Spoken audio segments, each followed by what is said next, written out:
Hi, everybody. This is something that I do every weekend, and I couldn't do it this weekend. So I'm here today on a Monday morning to see if there are any questions. People wrote to me because they had questions over the weekend that I couldn't answer because I didn't go live. So while I wait for people to get on and bring on their questions, I'm going to just start talking about one of my favorite sutras. Hi, Jill.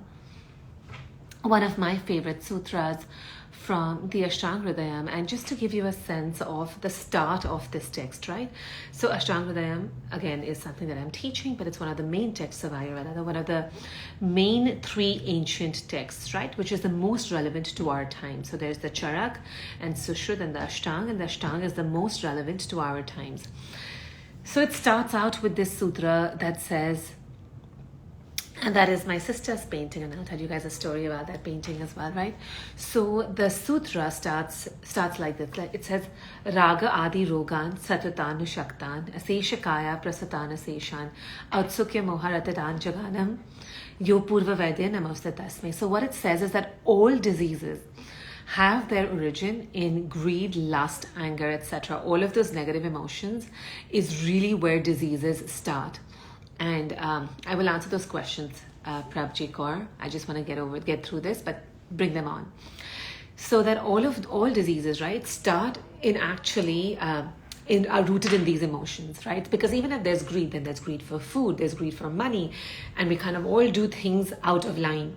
So this is where all the diseases start. They eventually manifest in our body, and they crawl and spread through our body, causing restlessness and disease. So the first sutra that starts out talking about the mind-body connection, and it basically bows down to Lord Dhanvantari, or the energy of healing. But it's really a great reminder of where all the diseases begin. To me, it's profound. It's always a reiteration of how everything begins in the mind.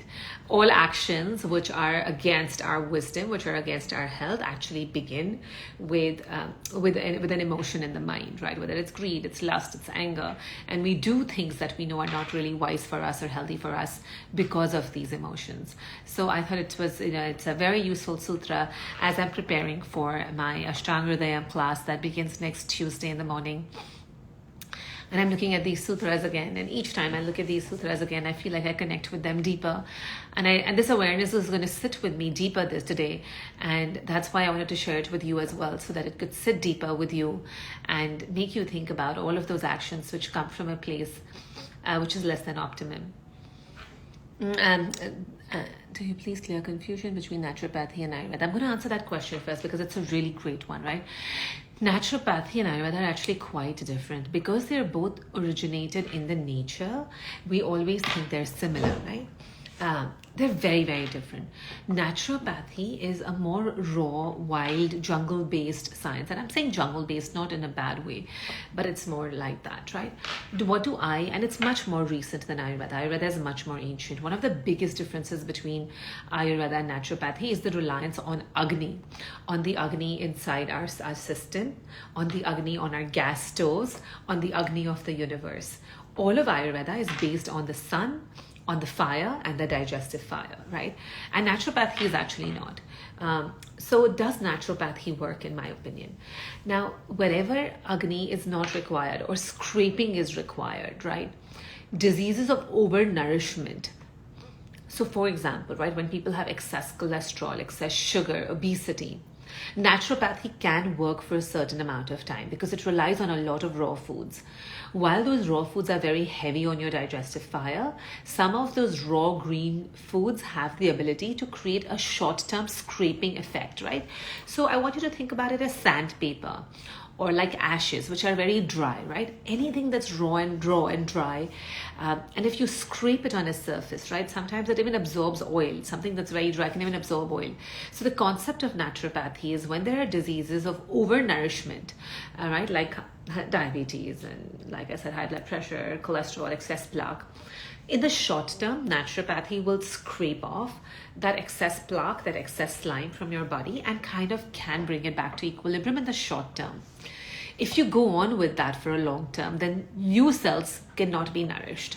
And I feel like that can be a problem. So I know a lot of people do naturopathy, a lot of people do juicing, and they find short-term effects in it. But I want you to be mindful of when those effects start weaning off and wearing off, because it is actually, at the end of the day, depleting for you to continue to do that. If you ask me what is a consistent science, what is a science that you can follow for your life, I would say it is Ayurveda, right? Because it relies on the basic life force of Agni. Without the sun, without our digestive fire, without the fire outside on our stoves, there is really no life. We actually became this species after fire was invented, right? So that's the difference that fire makes in our lives. Okay, so can I take... okay, if there are very specific questions, guys, and which are related to somebody's particular condition, I will not answer them because it's very difficult to get a fair sense. But I'm going to answer. Good morning. What is your approach for someone who wants to gain weight the Ayurvedic way? So you want to gain weight the Ayurvedic way, you want to first assess why are you not gaining weight, right? There are usually like a few different reasons for not gaining weight. Guys, if it's too noisy here, let me know, right? Give me 1 second. Right. So there's a few different reasons for why you don't gain weight. I want us to think about it. One is that your digestive fire just burns everything you eat. So you see people, a lot of models, right, who have IBD, IBS. These are digestive conditions where whatever you eat, they actually have a bowel movement. And that makes them look leaner, but it's actually very depleting. And sometimes you can go to a dinner, you can go somewhere, and you just have to make that run to that bathroom, and you don't really know why. So also, while pooping is important, and you want to poop every day, you eat every day, you want to poop every day, more than twice, or pooping after every meal can actually indicate a disorder like that. And when you do, then you kind of just really have a hard time. Or you have excess vata, and whatever you eat, your cells cannot get nourishment, right? So at the end of the day, the approach is, Amira, to fix the Agni. I first suggest fixing the Agni with simple herbs like dried ginger, putting oil in the navel, using oil on your foods, and gradually building up fat intake. But it's a very gradual process. Sometimes people who want to put on weight, they just go all in with protein and fat, and it becomes very hard because their body crashes. Your Agni has not had the gradual build up, right? It's a sudden explosion instead of a gradual build up on a fire. If you've ever done a yagya or like a religious rite or even built a bonfire, you know that you wait for the fire to gradually build up. That's the only way the fire is consistent. When you just have a sudden fire, it's more like an explosion which goes down. And so when people do that, when they dump themselves with a lot of food, right, their bodies can't take it. It just stops because they don't have the fire. So I say you gradually build up fire by putting oil in the navel, by having a little bit of dried ginger, and a little bit of, overall gradual build up. Any tips for a 9-year-old with pain in legs? It seems to be growing pains as it's in both legs and worse in the evenings. I would just say, Lottie Creative, that you want to make sure that there is enough nourishment, right? Things like spinach, actually some green vegetables as a soup, I would say. Sometimes minerals, when there is a lack of minerals or when the child is having excess bowel movements and depleting, all of those minerals are being depleted, that's when this can happen. But even though if there are growing pains, there shouldn't be a lot, right? Sometimes it's stress related and kids don't know how to express stress. So it usually is represented as pain in their bodies. It's very, very common for that to happen. So you want to assess if that is the case.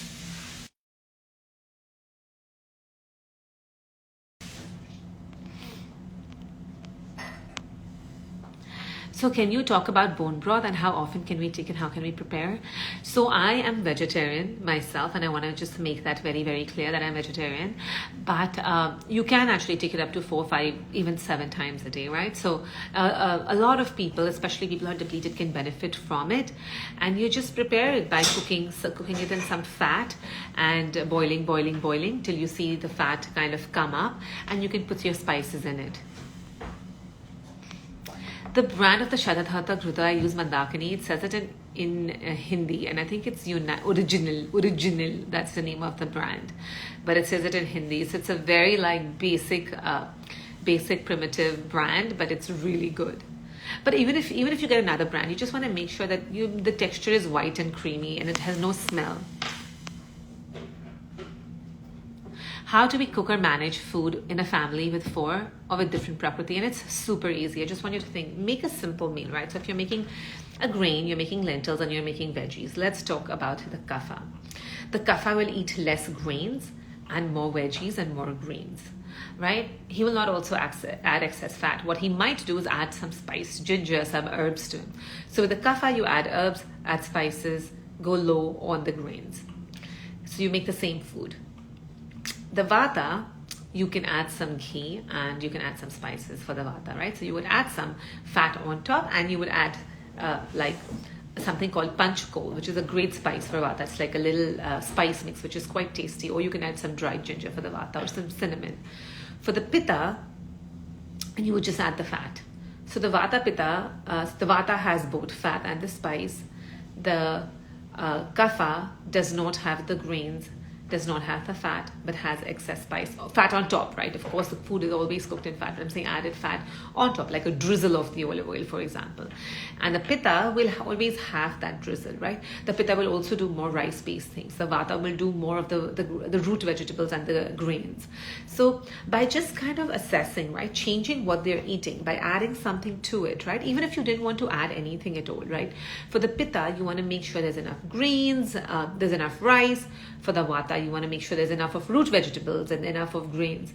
For the kapha, you have less grains and you have more vegetables. So even just by that, you cook the same exact food. You just keep it separate. Don't mix your bowls. And then you let them mix their own bowls by picking what works for your prakriti. I hope that made sense. How not to imagine while meditating. No, so one of the things that we want to remember in our mind when you're meditating is that your mind has many areas, right? So your mind has many compartments.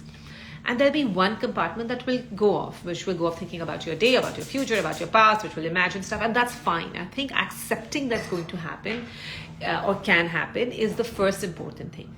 But what you want to do is respect another part of your mind, right? For example, you can be sitting here listening to me, but if I ask you, you can also have a little part of your mind wondering what's happening in the next room, or listening to a noise in the same room, or just being aware of something else, right? Similarly, we are able to be aware of a few different things. So while your one part of your mind is going and doing that chatter, let it go and do whatever it wants to do. I would just ignore that child, like a child playing in the background. Treat it like you're working and there's a child playing in the background. That's how you treat that part. But then you have another part of your brain, which you can bring to your breath, which you can bring to the sensations in your body, which you can bring to the grounding of your feet, which you can bring to the beating of your heart. So as long as you keep fueling that part, right, and let this little noisy child in the background do what it's doing, you're going to be meditating effectively. And sometimes you might lose touch with this part, this grounded part. And that's fine too. But you want to keep bringing it back, right? So accepting that a part of your mind is going to have some chatter. And it's like literally when there's been COVID and people have been working with kids at home, it's exactly the same experience, right? But allow it to happen, right? I think most people are like, I can't meditate because my mind goes in all directions. Hello, that's what the mind does. That's what it's done for all of these years in your life, 24/7. So give it a little break, allow it to have that some familiarity. But I will tell you, as you continue to meditate, there will be times, there will be moments, even if it's a split second of a complete dissolution, where you've lost sense of time, space, who you are. And it's just, the more you do it, the more you'll be able to call upon it, that moment. Can you please tell me about Bhringraja Asava and who should take it and who should not? No, Parag, I'm sorry, I'm not going into these many details because these are medicines, and over-medicating or medicating without understanding full conditions is why Ayurveda has become really infamous, and I would really not to like that. And I would really like for that to not happen, sorry. Okay, let's talk about what lovely art in the background. Thank you. I'm seeing if there's any other questions that I have missed. All right, let's go down and Shatadata Krita, approach for the weight gain, 9-year-old pain and legs. I'm happy we've answered a lot of these questions. I'm not doing the Ashoka Rishta. Does psoriasis indicate imbalance in pitta and the way to balance the agni in our system? So psoriasis indicates actually for most people, a very deep a deep-rooted imbalance, right? Psoriasis can also be stress-related, but part of it has some heat related to it. Depends on the nature of your psoriasis. The question I would ask is, what aggravates my psoriasis? 100%, there are certain things that do aggravate skin diseases, like flax seeds, like taking a bath after food, like exercising after food. Those are very, like having poor food combinations, because what they do at the end of the day is create this inflammatory slime in your body. Right? But it's a deeper question, but it's a good one, and that's why I kind of went into some detail about it. Oh, I get pus-filled bumps in my underarms. What might be the cause, and what can we do? I would make sure that you're sweating and cleaning enough, right? Just make sure there's enough circulation. There could be an underlying cause. There could be an underlying imbalance, which again requires an assessment. But for everybody, right? Guys, sweating it out and cleaning it up, right? These are the two things. Just how you have your bowel movement every day. Making sure there's some level of sweat, which is also cleaned every day, is extremely, extremely important. And one of the ways, right, sometimes we don't want to use a lot of soap, I would say, is in a pot of, like in a big bucket of water. You have your water and you put some sandalwood powder, you put some Ushira powder, Ushira's vetiver powder, and you put it and let that water just be in it for some time. Mix it well, and then you use that water. That can also be very, very cleansing and cooling. Hi Nidhi, for a Pitta Vata personality or Prakriti, can we have bananas and oats in the morning? I would say it can be like a little bit of a stopper, right? Unless you have either, banana is very slimy to be eaten in the morning. I would say banana is a good food after exercise when your body has the Agni. Otherwise, it's very like, and depends on the type of banana, right? So of course, in India, you get some of those little bananas which are amazing, and in the south you get great bananas as well. In the south, it's so hot you can actually take those bananas. But all the other slimy type of bananas, you want to be a little bit careful. I would say if you do eat bananas with oats once in a while, you want to make sure you've put enough cinnamon in it so that the cinnamon can spice it up a little bit. Oh, night sweating could have very, very different reasons.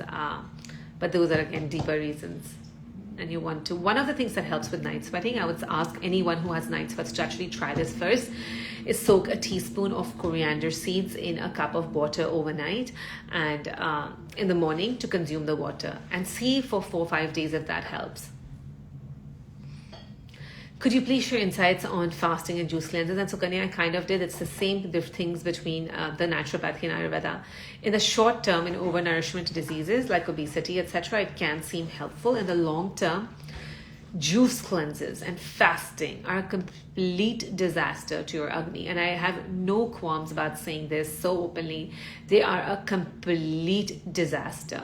They might feel like a short-term break, but juices are basically puddles in your system. Yes, they have the ability to go and scrape certain plaque and give you an illusion of being a little slimmer for some time. But I would say otherwise, if you see people who go on juice cleanses regularly, what happens in between juice cleanses when they actually eat solid foods can be quite devastating, especially after your third juice cleanse. For the first couple, it might feel really good, especially if you're overnourished. But I'll just say it honestly, it can be a complete disaster. Fasting is fine. Intermittent fasting is great. The only thing I want you to know is that the Shastras, the texts, talk more about how to break a fast. Like there's a whole protocol rather than the fast itself, right? So every time you go on eating less food than you do normally, how you come back to your normal appetite really determines the state of your Agni. If you do it right, not a problem. It can help you. So guys, I've done a lot of things about feeling feverish, body pain, all of that. So I'm not going to talk more about it, but I hope you can find those posts post Preeti Agarwal, because in the interest of getting into questions which I've not answered ever before. Topping it up with ghee, Kessie, will help you, but once you want to assess your Agni. Topping it up acts differently. Is it safe to use ghee for Nasya? And I would say not really, and not for everybody. And the reason why is this is Kapha Sthan. It is the place of Kapha where things have a natural tendency to really shrink and get condensed, right? We are built like that. Your Kapha is above this is where Kapha is manufactured, and all of this likes to store Kaphas because they're very minute pipelines, very minute channels, and anything which can be condensed, like ghee and coconut oil, can get condensed outside, right? They get thicker. So when you use any of those for your nose, they can get very quickly condensed and block your nose and the sinuses. Hey, the Shatadhata Kruta Putakal is not white in color. It is a bit yellowish. Can that be used as a moisturizer? Yeah, sometimes it can. Some A2 cows have a little yellowish. As long as it does not have a very strong smell, it should be fine. What can I do to reduce gas reflux in a baby? And I think one of the greatest things to make in it for a baby is make your own gripe water. And what I say for that is you want to add, and Mandakini, have your pen ready, because I'm going to tell you, or just go back and listen to it later, right?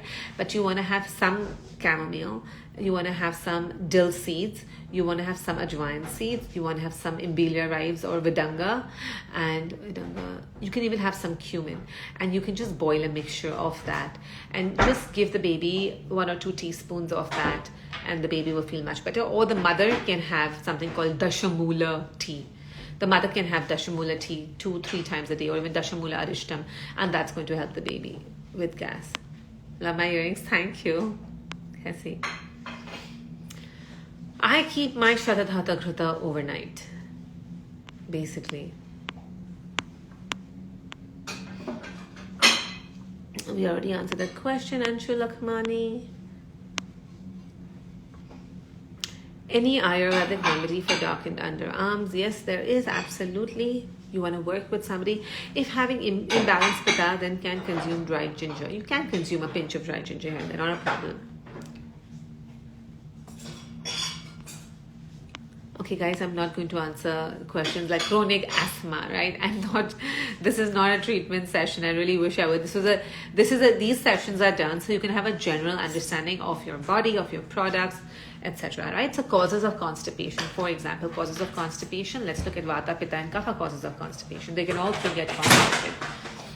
A Vata can get constipated, more Vata and Kapha actually. A Vata can get constipated either because the stools are really, really dry, or the peristaltic, the Agni is weak, or sometimes the peristalsis is not happening. The Kapha usually gets constipated because the movement is not happening, the peristalsis is not happening, and because there is clogging, because Kapha likes density, so everything becomes really dense. So usually Kaphas and Vatas get constipated.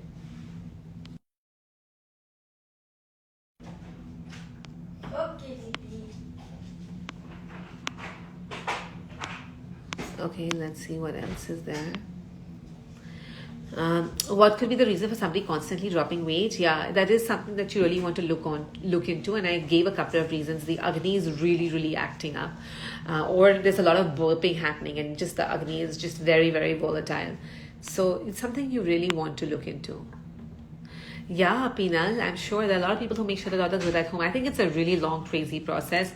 So I don't, but I know people do.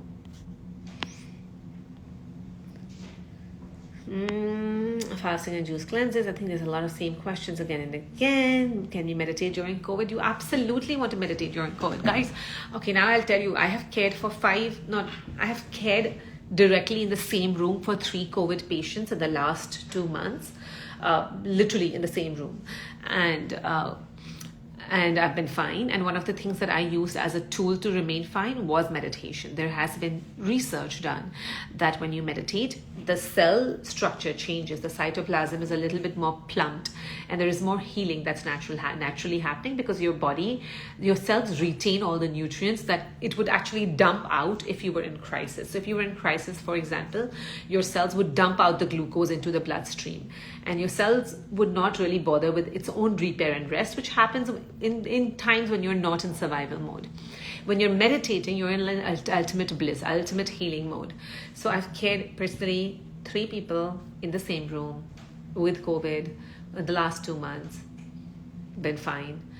And you know, the first round, there was 6 people exposed. 5 out of the 6, I was the only one who didn't get COVID, but they all got COVID, right? And I'm not, and they were all vaxxed and everything. All of that had happened. There were 2 that were not vaxxed because they were younger, but otherwise everybody else was vaxxed. The other thing is, and then I also had some other exposure to my sisters who had COVID, and while everybody else was asking them to mask, I said, please don't mask around me, you know, just, it's fine, don't breathe into that carbon dioxide. So sorry, I know it can sound careless to some people, but because I have faith in my immunity, I asked them to stay unmasked around me, and we were fine. Thank you, Optimistic House. What should be the Ayurvedic first aid box? And I do have it. I have a post on the Ayurveda first aid that we should do, so do that. Chronic fatigue syndrome is often associated with AMA, so you want to do treatment for AMA. What to do to pass stools first thing in the morning. I am Pitta, but I have constipation 2-3 times in a week. So Anshu Lakhmani, one of the things that helps, probably your body is getting a little drier, but you can have something at night, right? So if you had a cup of milk with castor oil, hot castor oil with a pinch of ginger, that can really, really help in the morning. It can also help in the middle of the night for some people, but it can generally really help in the morning. Even a nice hot glass of milk with a pinch of dry ginger at night can help in the morning. Or ghee, add ghee to it. The other thing that can help is meditation in the morning really relaxes your body, relaxes your muscles, and causes that peristaltic movement in the morning. When you're meditating, you just relax, the muscles relax, goes downwards. Otherwise, just even training your body, right? Training your body to sit on the pot for some time in a squatting position, using a squatty potty, guys. I know we all use Western style toilets now. Please buy yourself one of those squatting stools, like the squatty potties. They're super comfortable, and just sitting in that position for some time can activate peristaltic movement. And once you get used to it, it'll become easier and easier. Dried fruits considered dry or moist? That's a very good question. They're heavy, they're not super dry, and they're not super moist. You can have coriander soaked in water on an empty stomach. That is correct. I answered the queue. Serena, if I've talked about anything, the most it is aging. I have lives. If you go to my Instagram live section on aging, I've done a lot of talks. But what's also coming up in March is a workshop on longevity and aging. And I think that is one of my expertise. And I'd love for you to attend that and hear that, right? Ayurveda approach to Candida overgrowth is drying foods, trifla, etc. Because it's basically a humid condition that causes.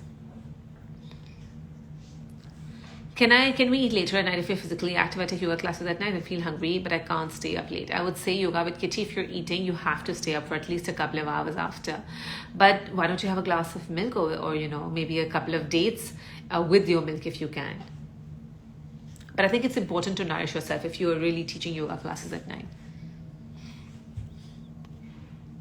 Shadarata for psoriasis, I would say you want to only do a patch test and see, because everybody's psoriasis reacts differently. There is a Sora oil, Psora, which works really well. A full treatment of a keloids has surgical treatments, unfortunately. Surgery is also a part of Ayurveda. There are some other treatments. So you can do things to prevent keloids, but to treat existing keloids is a little hard. I also have a keloid scar, by the way, FYI. Nice painting behind me, I know.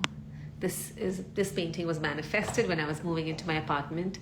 There was I had really pure intent with everything at that point. I'm not going to say I can always maintain that state of mind, but it was probably my most connected state of mind. And it was just a crazy time because anything I thought of just happened. So while I was doing up my apartment, which I did up in less than 4 days, I said, I really need something with lotuses. Like, I really, really need something with lotuses. And I started looking online for just a few minutes, carpets with lotus, that didn't make sense. Cushions, okay. And then I said, okay, let me put it to rest. And coincidentally, I talked to my sister, who's an artist.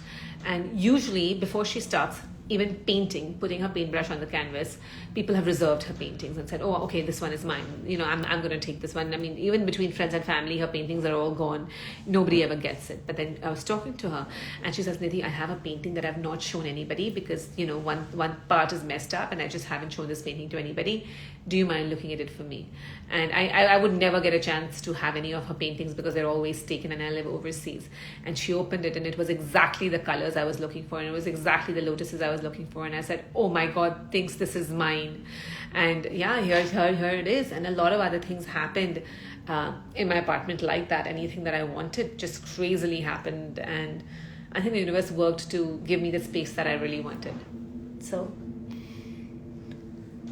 again, hair growth, Serena, I have a workshop. See, these things are very detailed topics. You want to understand them really well. So I have a workshop that you can purchase. Please, for the full recipe of how you make oats, I literally soak my oats overnight and make them in a crock pot in the morning. That's it. And the girls will put either maple syrup, put granola, ghee, coconut, any of these things.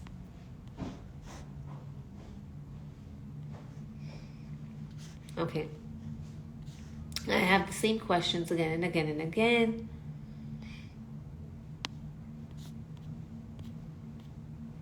So does ghee have protein or purely fat, right? So I'm sure if you open it up in a laboratory, ghee only has protein. But you have to understand, when you eat protein, it doesn't translate into protein. If it did, then we would all have the muscles we wanted.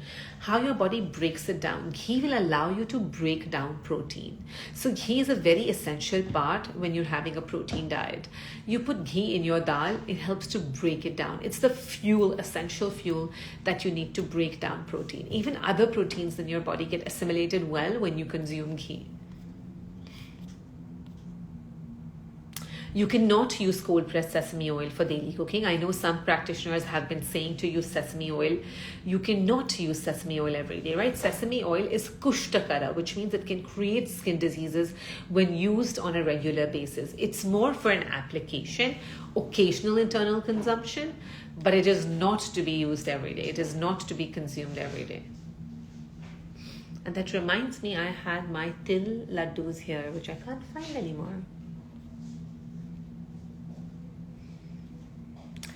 Meta balance, I hope you got that answer on how you can deepen your meditation, because I gave an answer with a couple of things if you're meditators, right? So I'm going to give you 3 or 4 simple tips. And even if you're not a meditator, hear these tips, because at some point, the way the world is going, you realize the need to meditate. One tip is, there'll be a part of your mind that's always chattering. Treat it like a child in the background who's making noise while you're working, and you have to zone out of that part. So let it do its chatter. It's one part. Keep one part. Focus on your breath. If the more active the mind is, the more things you want to focus it on. So focus on your breath. Focus on sensations. Focus on your legs. Focus on whatever you can, and then your meditation, and let that chatter happen. One tip. Second tip: if you can sit cross-legged and straight-backed. So cross-legged and your back straight. Amazing. Because your spine is really, like, I start vibrating in 5 minutes when I meditate. I'm like literally vibrating, because there's so much energy movement that happens in the spine when you meditate, when you're sitting with your cross legs and your straight back.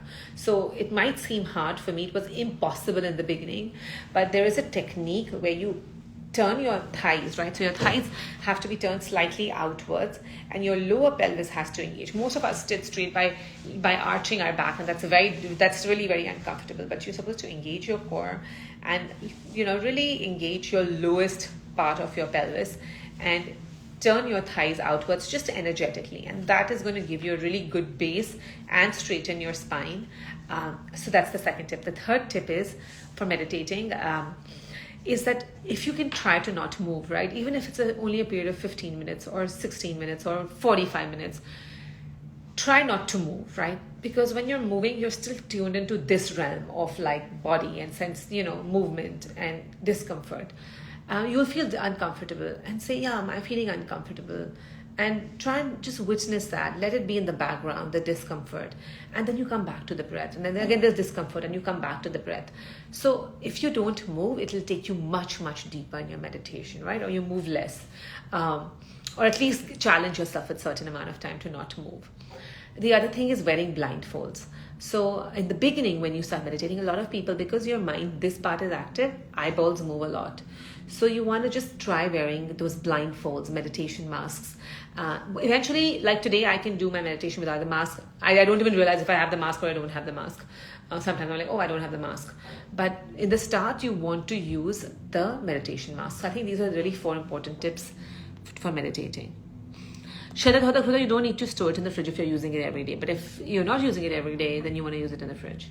Is it okay to have coconut oil in warm water first thing in the morning? I would add a pinch of a certain spice to it. But if you're exercising, no problem. You're welcome, Sukanya. I do work with people. I do individual consultations, but I don't do a one-on-one consultation. Once again, every few months I talk about how I work with people. I work with people to really assess their inner environment over a period of 6 months and say, this is our inner environment. Try to understand the landscape and the ecosystem of their own body and mind. And then we say, what plan do we make, right? Lifestyle-based, food-based, herbal-based, to bring your ecosystem back into balance. And what I really need is communication and for people to work back with me as I work with them. But it's a very intimate program. And then we say, how do we do this so we can constantly provide for this ecosystem in a sustainable manner and not feel like you're living on planet, on like planet Mars or something else. Just feel like you still fit in. And I think that's how I live, and I do everything that normal people do. I'm vegetarian, so that's the only time I'm a misfit, when everybody else around me is eating meat. But otherwise I can live in the world in a very normal manner, and it's easy and it's super convenient. But you wanna just assess your inner climate, and I work with people on that concept over a period of 6 months, provide tremendous amounts of support, me and my team, so that you can really feel so empowered at the end of it. I don't do one time, hey, I have this condition, let me just treat this. If you come to me, we don't treat the condition, we treat the body, we treat the person. So, and hopefully everything, whether it's sleep related, anything related, will get resolved for you. In the morning, yes, sometimes I also use Shatadhata Kruta as a moisturizer. A lot of times, most of the times. There's all Shatadhata Kruta questions. I think we should do a Shatadhata Kruta live. Is it fine to sponge body with water during fever? I say no. I say just don't even do anything. If you really need to, take a warm towel and just wipe the underarms and behind the knees and neck. That's it. I already know answer how to do meditation. A video, the right way to do a Gandusha. Okay, Shruti, I'll keep that in mind. Meditation session instead of QnA. I will, Peenal, I will tell you, there'll be very few takers though, or maybe not, maybe I'll be wrong. But let's do meditation this next weekend. Let's do a quick, I'll just do a 10-minute meditation. White hair can be reversed. Why is it can't be reversed? Oh, the book is my sore spot because I have not put in as much work into it as I want to.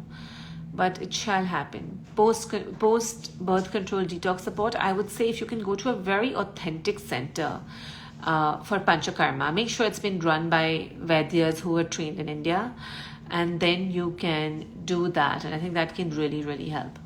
Or there's a few other cleanses, I can't, they're very complex, but you want to do a little minor cleanse if you've done, because your body is probably inflamed from it.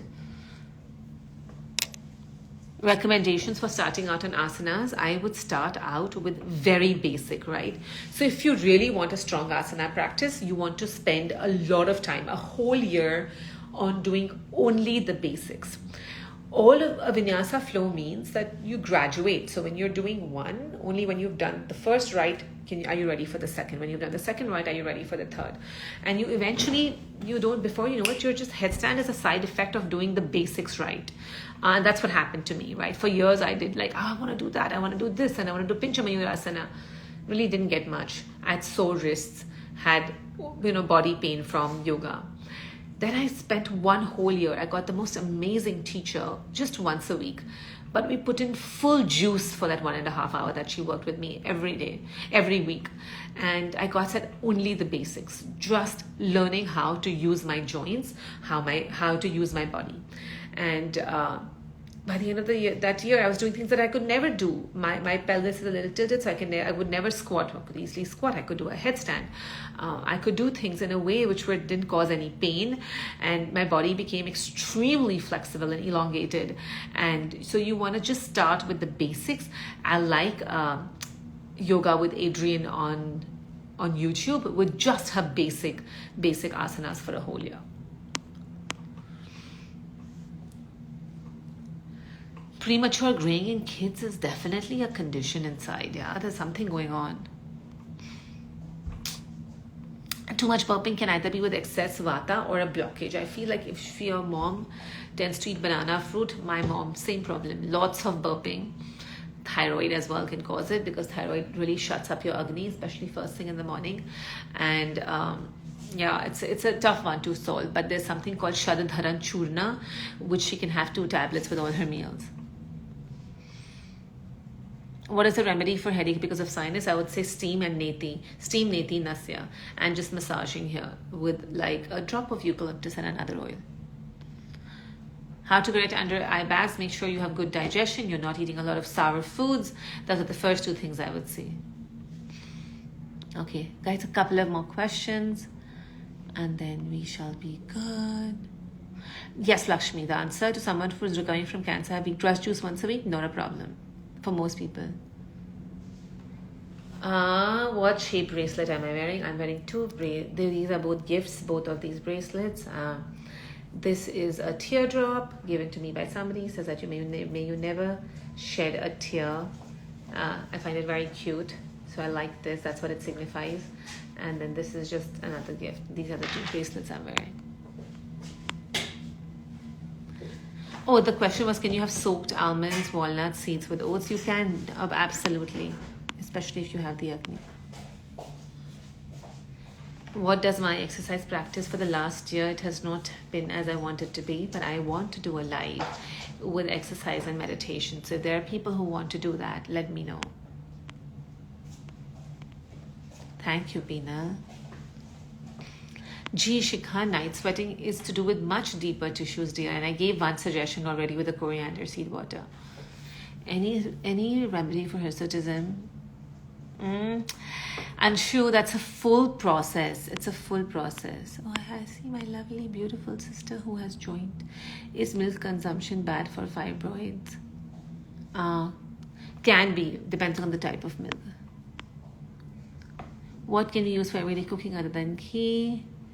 I tried coconut oil, but it smells of coconut. We don't like the taste of food. For some things you can use olive oil. Some things you can use sesame oil. In the winter, you can use a little bit more sesame and mustard, but not through the year.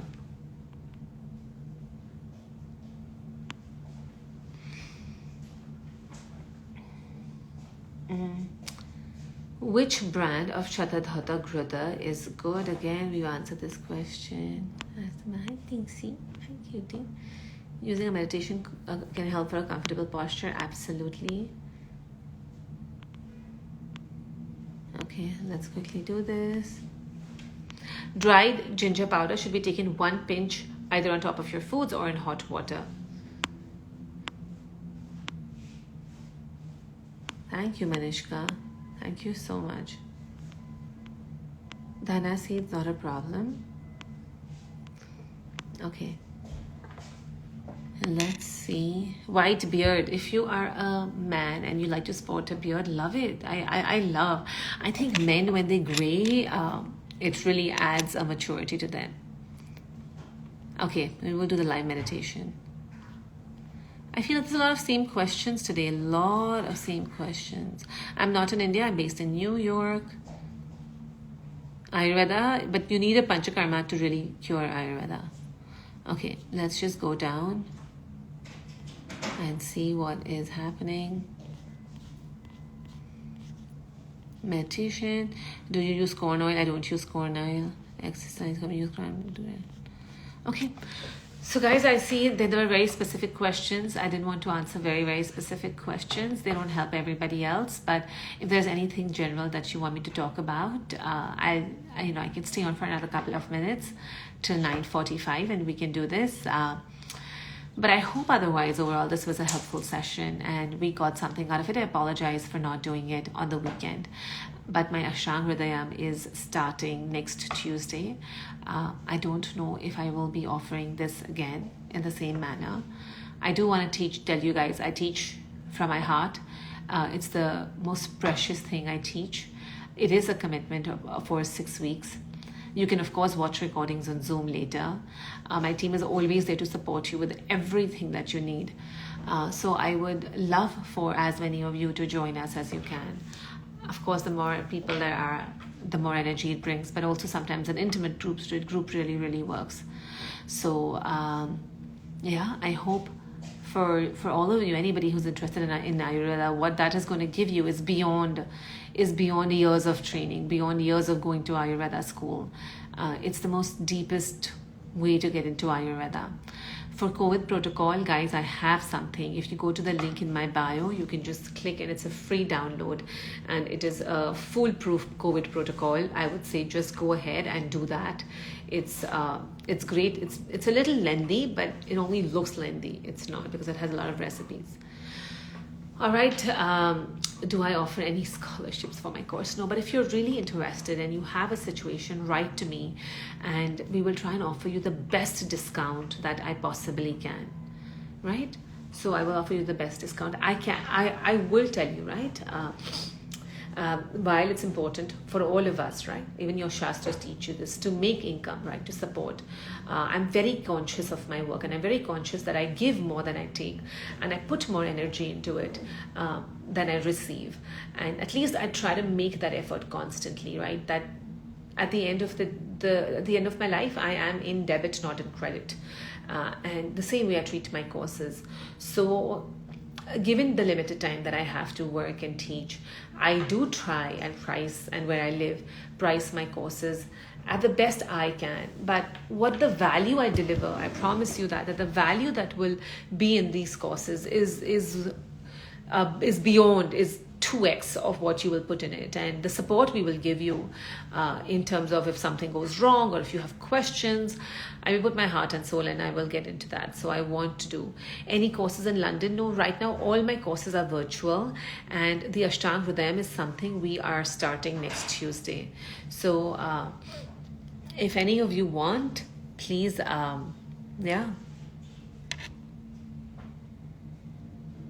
I will recommend powder and serum. If you want to use, you can. Okay, got it.